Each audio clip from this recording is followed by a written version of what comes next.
जीवनशैलीजन्य विकारांच्या व्यवस्थापनातील नवीन दृष्टिकोन हे तत्त्व स्वीकारून अखिल भारतीय आयुर्वेद महासंमेलनाच्या वतीनं तसंच आयुष मंत्रालय, भारत सरकारच्या सहकार्यानं राष्ट्रीय आरोग्य मेळा आणि AICCON 2024 19 जानेवारी ते 22 जानेवारी या कालावधीत सकाळी 10 ते संध्याकाळी 6 या वेळेत राम गणेश गडकरी रंगायतन आणि श्री समर्थ सेवक मंडळ डॉक्टर मूस रोड ठाणे येथे आयुर्वेदिक महासंमेलन संपन्न होणार असल्याची माहिती आज एका पत्रकार परिषदेत देण्यात आली आहे. तणाव नियोजन, वेदना व्यवस्थापन, योग आणि आयुर्वेद, संधिविकार व्यवस्थापन, योग आणि सत्वावजय, चिकित्सा, स्वस्थ जीवनासाठी आयुर्वेद, आयुर्वेदातून रोगप्रतिकारशक्ती, आयुर्वेदातील त्वचा आणि केसांची काळजी, स्त्रीविकारांचं व्यवस्थापन, पचनविकारांचं व्यवस्थापन, आयुर्वेदिक दिनचर्या आणि स्वास्थ्यपूर्ण आहार, सामान्य जीवनशैली विकारांचं व्यवस्थापन या विषयावर आयुर्वेदिक तज्ज्ञांची मार्गदर्शक व्याख्यानं आयुर्वेदिक महासंमेलनात होणार आहेत. नागरिकांसाठी कायाचिकित्सा, जनरल मेडिसिन, त्वचाविकार, योग आणि डाएट, सर्जरी, स्त्रीरोग, बालरोग, नेत्ररोग, कान, नाक, घसा आदी आजारांवर मोफत रुग्ण तपासणी करण्यात येणार आहे. आयुर्वेदिक सल्ला देण्यात येणार असून OPD देखील उपलब्ध असणार आहे. आयुर्वेदिक तज्ज्ञांमार्फत ही तपासणी विनामूल्य केली जाणार आहे. या पत्रकार परिषदेला वैद्य राजेंद्र प्रसाद शर्मा, डॉक्टर ज्योती भोजने आणि वैद्य किरण पंडितही उपस्थित होते. आयुष मंत्रालय दिल्ली आणि अखिल भारतीय आयुर्वेद महासंमेलन यांच्या वतीने ठाण्यामध्ये आयुर्वेद मेळावा आयोजित करण्यात आलेला आहे.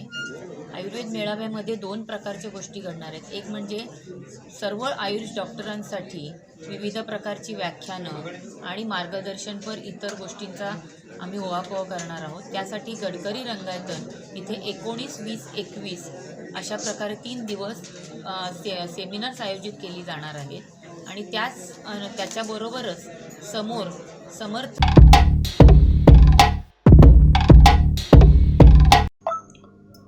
दिघागाव रेल्वे स्थानक सुरू होण्यापूर्वी प्रवाशांना ऐरोली किंवा ठाणे रेल्वे स्थानकातून द्राविडी प्राणायाम करत प्रवास करावा लागत होता.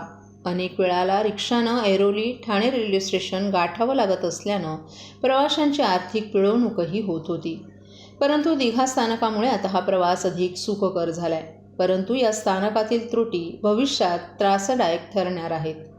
दिघागाव रेल्वे स्थानक ठाणे बेलापूर मार्गावरूनच प्रवेशद्वार असल्यामुळे वाढणाऱ्या लोकसंख्येच्या तुलनेत अधिक त्रासदायक ठरणार आहे. ट्रान्स हार्बर मार्गावरील सर्वच रेल्वे स्थानकांमध्ये दोन्ही बाजूनं प्रवाशांना बाहेर जाण्यासाठी मार्गिका ठेवण्यात आल्यात. परंतु दिघागाव रेल्वे स्थानकामध्ये फक्त ठाणे बेलापूर मार्गावरूनच प्रवेश आहे. त्यामुळे गणेशनगर, साठेनगर, बंधुमाधव नगर, संजय गांधी नगरच्या प्रवाशांना ठाणे बेलापूर मार्गानं द्राविडी प्राणायाम करत रेल्वे स्थानकामध्ये प्रवेश करावा लागतोय. दिघागाव रेल्वे स्थानक परिसरामध्ये 4 चाकी आणि दुचाकी वाहनांच्या पार्किंगसाठी ही जागा उपलब्ध नसल्यानं प्रवाशांची मोठी गैरसोय होते. स्थानकांच्या उत्तर आणि दक्षिण बाजूस प्रवाशांना मार्गिका ठेवण्यात आली आहे, परंतु 4 चाकी वाहनांच्या पार्किंगसाठी कोणतीच सोय करण्यात आली नाही.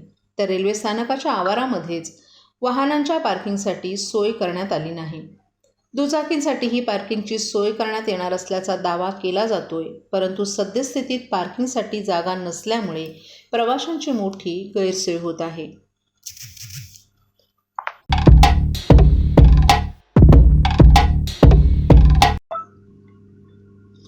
मालमत्ता कर विभागानं कर वसुलीसाठी सुरू केलेलं अभियान थकबाकीवरील दंडमाफीची अभय योजना यांना ठाणेकर नागरिकांना चांगला प्रतिसाद दिलाय. त्यामुळे मालमत्ता विभागानं 15 जानेवारीपर्यंत 610 कोटी रुपयांच्या मालमत्ता कराची वसुली केली आहे. यामध्ये 115 कोटी रुपयांच्या थकबाकीचाही समावेश आहे. 15 डिसेंबरपासून लागू करण्यात आलेल्या थकबाकीवरील दंडमाफीच्या अभय योजनेलाही चांगला प्रतिसाद मिळाला असून अभय योजनेच्या काळात 48.64 कोटी रुपयांची थकबाकी वसूल करण्यात मालमत्ता कर विभागास यश मिळाले. नागरिकांच्या प्रतिसादामुळे 2024 या आर्थिक वर्षात 600 कोटी रुपये इतक्या मालमत्ता वसुलीचा टप्पा पार झालाय. गेल्या वर्षी या कालावधीपर्यंत 560 कोटी रुपये एवढा मालमत्ता कर वसूल झाला होता.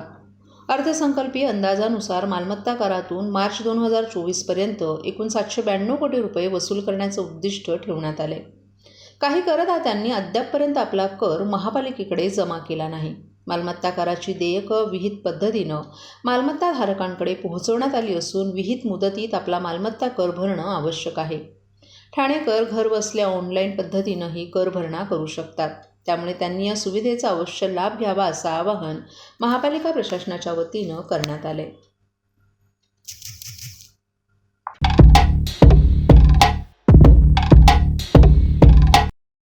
ठाणेकर मालमत्ता करदात्यांसाठी करातील व्याज माफी अभय योजना 31 डिसेंबर 2023 पर्यंत मालमत्ता करावरील 100% व्याज माफ. तसेच 1 जानेवारी ते 15 जानेवारी 2024 या कालावधीमध्ये मालमत्ता करावरील 75% व्याज माफ. त्याचप्रमाणे 16 जानेवारी ते 31 जानेवारी 2024 या कालावधीमध्ये मालमत्ता करावरील 50% व्याज माफ.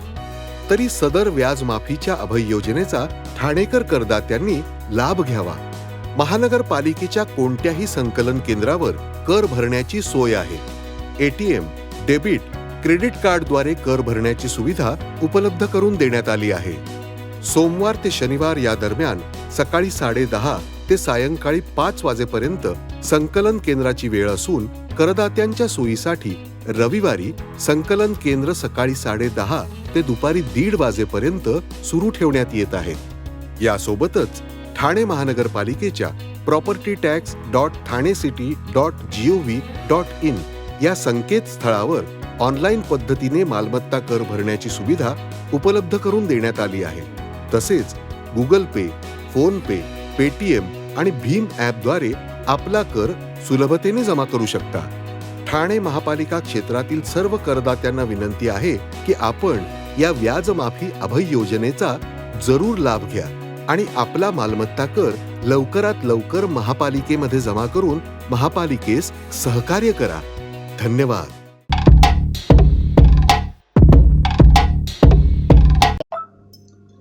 दाऊस दौऱ्यावरून टीका केली जात असताना शिवसेनेचे प्रवक्ते नरेश मस्के यांनी आता पलटवार केलाय.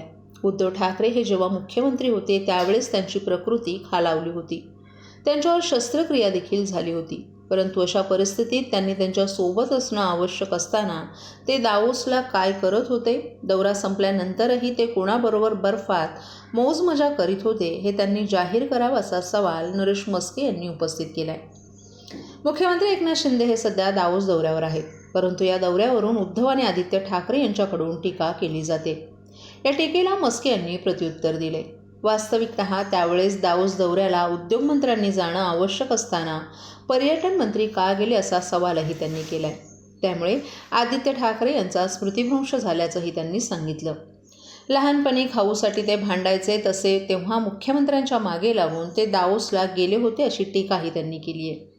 त्यातही या दौऱ्याला ते किती जणांना घेऊन गेले होते ते देखील त्यांनी जाहीर करावं असं आव्हानच त्यांनी आदित्य ठाकरे यांना दिले. नियमानुसार आम्ही उच्च न्यायालयात गेलो असून उद्धव बाळासाहेब ठाकरे गटातील 14 आमदारांना अपात्र करावं अशी मागणीही केली आहे. अध्यक्षांवर दबाव होता म्हणून त्यांनी 14 आमदारांना अपात्र केलं नसल्याचा आरोपही त्यांनी केलाय. अध्यक्षांना कोणी भीती दाखवली, त्यांनी तो निर्णय का दिला अशी शंकाही त्यांनी उपस्थित केली आहे.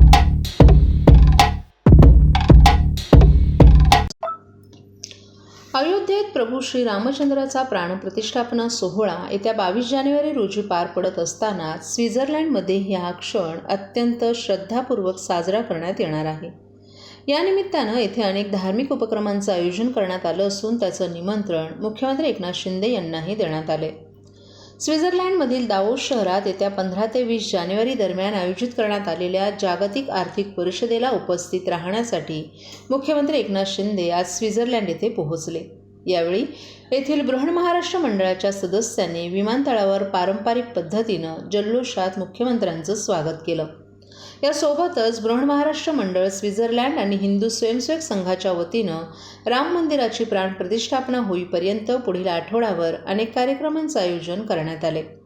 यामध्ये प्रामुख्यानं रामजप लेखन, हनुमान चालिसा, रामरक्षा पठण, सुंदरकांड पठण, सूर्यनमस्कार घालणं तसंच 22 जानेवारी रोजी मंदिरात रामज्योती प्रज्वलित करणं अशा उपक्रमांचा समावेश आहे.